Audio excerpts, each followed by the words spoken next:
Welcome to First Take. Shay Cornett here with you. Jay Williams. There's a lot of Jay Wills being thrown around last night with the Thunder. I feel like I'm constantly hearing the name Jay Will just echoing in my head. We hear. This one is here, though, today. Good morning, Stephen A. Good morning, Brian Windhorst. How are you both today? What's going on? What's up, people? How y'all doing? Good morning. Good morning. I can't see y'all yet. I can hear y'all, but I can't see y'all yet. But how is everybody doing? We're doing good. I can see you. But he can't evaluate our outfits. That's right. I can see you in undisclosed locations. I mean, it's a crime. It's a crime. The producer slipped up. You usually don't call them out like that, but how could you mess that up? I have to see what Jay Williams and Brian Windhorst are wearing this morning. But I also want to say this, Jay. Run today between a couple of teams that are fixated and intent on making it into June. Joker 2 on the shot clock, has to fire. Those usually go in just the way he drew it up. Brown with the jab and go on Murray, spins, elevates, buy one, get one free. Jokic takes a three. Yeah! 8-point lead for Denver, their big lead of the night. Jaylen Brown, he traveled. Come on, man. And then they throw it away. KJ's got a breakaway. Doc right-handed. 11-0 run by Denver puts him up by 10. Boston, a season-low 84 points. Hello, everyone. Welcome to First Take. Shay Cornett here with you. Jay Williams. There's a lot of Jay Wills being thrown around last night with the Thunder. I feel like I'm constantly hearing the name Jay Will just echoing in my head. We hear. This one is here, though, today. Good morning, Stephen A. Good morning, Brian Windhorst. How are you both today? What's going on? What's Morning, up, people? Shay. How y'all doing? Good morning. Good morning. I can't see y'all yet. I can hear y'all, but I can't see y'all yet. But how is everybody doing? We're doing good. I can But see he can't you. evaluate our outfits. That's I right. can see you in undisclosed locations. I mean, it's a crime. It's a crime. The producer slipped up. You usually don't call them out like that, but how could you mess that up? I have to see what Jay Williams and Brian Windhorst are wearing this morning. But I also want to say this, Jay. Are you okay? I heard it's a bit cold there. You know what? all right? I just want to man? make sure. I just want to make sure. I feel like you should kick off the day on well, obviously the day is starting off very positive for you, looking at the undisclosed location behind yourself. Looks very sunny and 80 degrees. Yeah, about that. All right, wasn't sunny and beautiful for the Celtics last night. Let's do that. They were in Denver to take on the Nuggets, and despite a relatively poor shooting performance from Nikola Jokic, he still had 30 points and 12 boards. Jamal Murray left early due to illness, yet still, the Nuggets took care of the Celtics handily, winning 103-84. Joe Mazzulla pulled his starters in the fourth quarter. And so now we ask the question, does last night's results say more about Boston or more about Denver? What do you think there, Wendy? Well, I have to say, obviously, I'm not a player, but I covered many teams that played the second night of back-to-backs in Denver, covering West Coast trips in my career. And I know that it was exhausting for me to come to Denver and make the long drive in from the airport.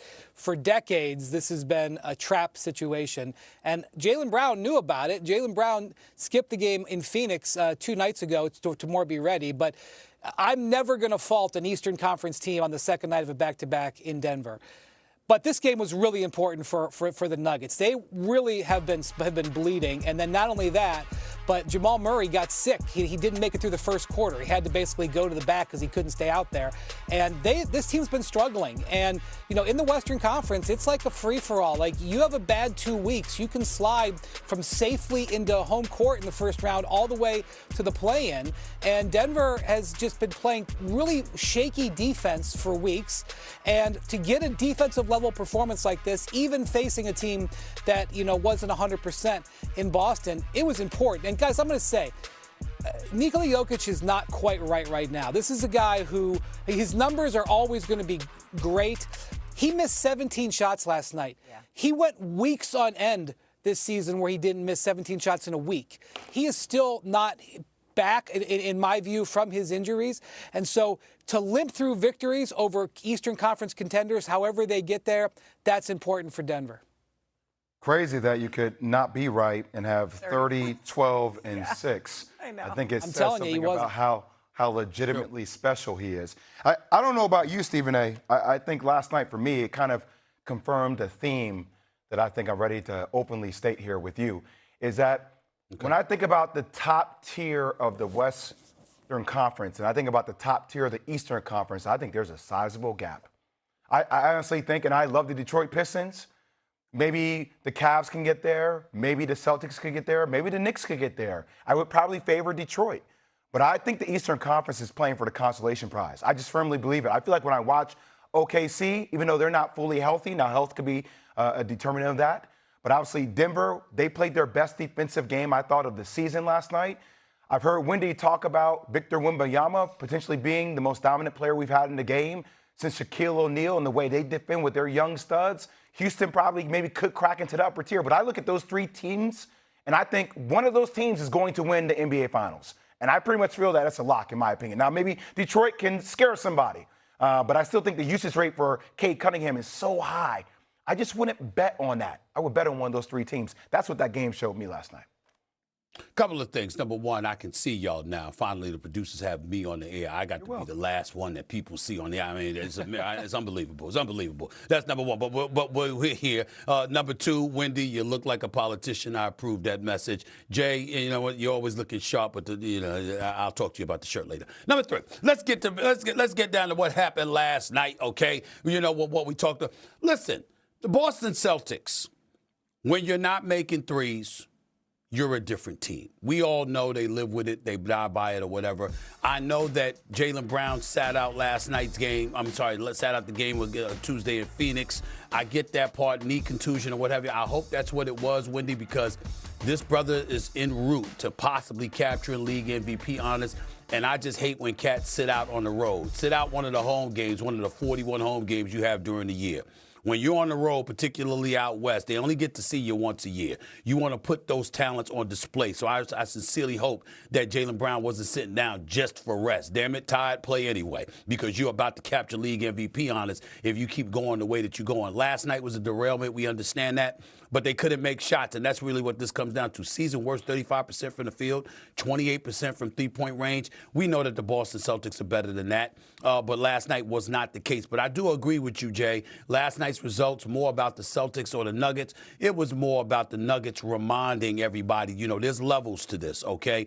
And when you have Jokic playing the way that he was playing, struggling the way that he did, but still finishing with 30 and 12 for crying out loud, that tells you what you need to know. There's no Aaron Gordon there. There's no Watson there right now. And so when you look at it from that standpoint and you see Jokic going out there doing what he's doing, knowing that supremacy within the NBA really, really lies in the Eastern Conference. Do I believe Detroit could potentially make a run and win the championship? I think they're talented enough to pull it off, but they'd have to bring their A game in order to do that. We all believe that the Eastern Conference is playing for the consolation prize. Even when I bloviated at the start of the season that the Knicks were going to the NBA Finals, I said going to the NBA Finals. I damn sure didn't say win it because I never anticipated them beating an Oklahoma City or even in Denver. So I get where you're coming from, Jay. I totally agree with you. We're playing for the consolation prize, and I think the Nuggets reminded us that last night because even though they weren't fully armed, they still find a way to do what needs to be done. And that's something that the Eastern Conference continuously has shown us they've struggled to do, at least on a perpetual basis. Nuggets allowed. I can't believe the two veterans, Shay, that we have of the NBA basketball who just watched the Indiana Pacers come this close pulling that upset last year, dismissing the Eastern Conference like that. But all right, you go ahead and do that. Go ahead, get it done. I'm not dismissing it. I'm just saying favorite. Well, if I'm he not didn't get hurt, it. they might have won that game. Halliburton didn't get hurt. Listen, I did say, I've said for weeks, Detroit could win it all. I've said for weeks, Detroit could win it all. But what I'm saying is that if you got to bet your money, because we do live in the age of sports gaming, if you got to bet your money, who you going to bet it on? You're going to bet it on the West. You ain't going to bet it on the East, Wendy. That's a fact. Fair enough. Let's keep it moving. Let's stay, though, with the East and stay with the Celtics because Shams reported last night that Jason Tatum is competing in 5-on-5 scrimmages. And this question's been thrown out a lot, but now it feels a lot more realistic. Should Tatum come back? What do you think for the Celtics? There is a huge part of me, Shay, that wants to see Jason Tatum come back. But I don't believe he should come back this season, and I think here's why. Number one, being dropped into this part of the season or later changes the chemistry and dynamic of how your team plays. There are a lot of players right now, and I know a lot of fans would think it can be additive, right, because it's Jason Tatum. but also like not having the fluidity of touching the rock, the continuity of that, the continuity of fitting inside that system this season in particular. I think that would be very disruptive to the way the Boston Celtics played. And also what happens with that is when you drop somebody of his magnitude inside of a team, if that's March or late April, people start deferring. The pressure ramps up. Jason Tatum starts to expect to try to do things that we haven't seen him do this year, also react in that mindset. So I don't know if I like the position it puts him in. And lastly, what I will say is that, and look, if he gets cleared, he gets cleared. But guys, these Achilles injuries, they aren't anything to play around with. There ain't nothing to play around with. Like, we've seen how many of them happened last year. We see the wear and tear. We see the pace of this game, which is exceptionally different than before. And just inserting yourself back into that at the most intensified time of the year where scattering reports get pinpointed, I just don't like the situation it puts him in rather than have him ease into next season, take his time this offseason, crystallize how he feels, and let that be the ramp where he bolts into next year. That's just how I feel about it. I don't know how you feel about it. Well, let me be a bit facetious before I get a bit serious by reminding everybody that when Jason Tatum showed up in the studio earlier this year, earlier this season on First Take, I implored him to stay home. I implored him. I said, hey, man, you don't need to risk anything. You need stay home. Don't play. You know, the New York Knicks' path to prosperity. I mean, don't get in the way of that. Stay home, relax, rest for the rest of the season. We'll see you next year. Don't worry about it. You know what I'm saying? He was laughing about that because I was trying to convince him to stay home, right?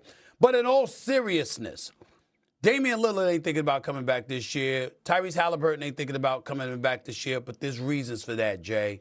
And the reasons for that is their team ain't contending for a championship. And I think if we saw the Boston Celtics plummet the way Indiana has in the absence of a Tyrese Halliburton, even though Miles Turner is gone, Mathurin is gone, that kind of stuff. The fact is that you look at the Boston Celtics and the way that Jaylen Brown has been playing, and you're still fantasizing about capturing another NBA championship. And I don't say fantasizing like it's a pipe dream. I'm just talking about legitimate dreams. Because obviously, with Jason Tatum and Jaylen Brown, if Jason Tatum, some miracle happened and he came back and he was Jason Tatum, with Jaylen Brown being what we see him being what we've seen him be this season, my God, what could Boston do? You can't rule out anything. And I think that's what this is all about. Me personally, I would be inclined to hold off in all seriousness because it is an Achilles as opposed to an ACL or something else. An Achilles is not something to play with. And to rush back and come back early, you could potentially derail your future with that because this is an Achilles tear that we're talking about here. But I think Boston knows that better than anybody. Tatum knows that better than anybody. Brown knows that better than anybody. And it's twofold. On one hand, you don't want to see him jeopardize his future, even though you understand why he's doing it, why he would be doing it, because they got a chance to capture a championship. But the other thing is, the same Jaylen Brown that we put on a hot seat in the regular season that has answered the call in MVP caliber fashion, I want to see if that brother, as the number one option, shows up in the postseason too. It would be interesting to see what Jaylen Brown does when he doesn't have a Jason Tatum to defer to, when everyone is deferring to him, and it's in a best-of-7 series. I'd like to see Jaylen Brown under those conditions because I think he'd respond in a big way and put everybody on notice. You should have had me on